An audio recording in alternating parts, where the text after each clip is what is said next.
Baghdad میں ایک نوجوان تھا، وہ بہت خوبصورت تھا۔ وہ گھوڑوں کے نال بناتا تھا اور گھوڑوں کے سموں پر چڑھاتا تھا۔ نال بناتے وقت تپتی بھٹی میں سروں شعلوں کے اندر وہ نال رکھتا اور پھر آگ میں اسے کسی اوزار کے ساتھ نہیں بلکہ آگ میں ہاتھ ڈال کر تپتے ہوئے شعلے میں سے نال کو نکال لیتا۔ لوگ اسے دیکھ کر دیوانہ کہتے اور حیران ہوتے کہ اس پر آگ کا کوئی اثر کیوں نہیں ہوتا۔ وہیں پر ایک شخص نے یہ دیکھا تو اس نے تجسس سے اس نوجوان سے پوچھا کہ اسے گرم لوہا پکڑنے سے کیوں کچھ نہیں ہوتا۔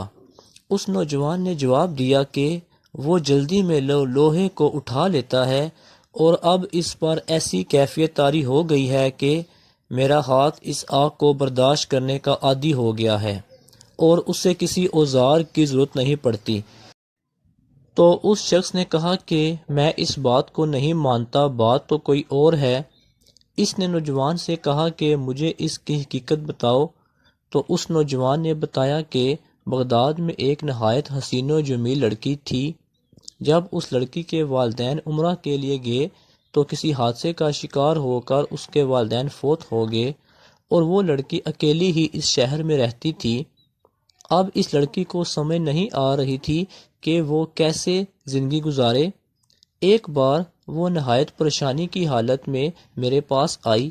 میں نے اس لڑکی سے اکیلے پھرنے کی وجہ پوچھی تو اس نے سارا واقعہ مجھے بتایا۔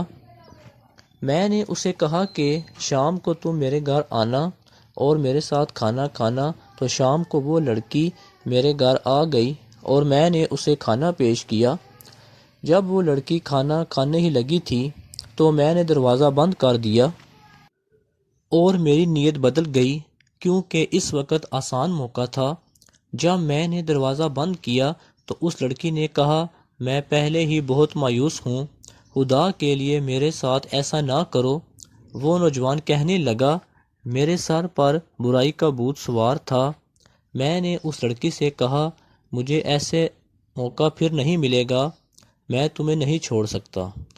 اس لڑکی نے کہا کہ میں خدا اور رسول کے نام پر تم سے درخواست کرتی ہوں، میرے پاس سوائے میری عزت کے کچھ نہیں ہے، اور اگر میری عزت بھی چلی گئی تو میں ایک زندہ لاش بن جاؤں گی۔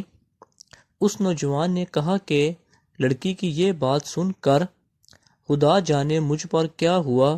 میں نے دروازہ کھول دیا اور اس لڑکی کے سامنے ہاتھ باندھ کر کھڑا ہو گیا اور کہا کہ مجھے معاف کر دینا، میرے اوپر شیطانی کیفیت طاری ہو گئی تھی۔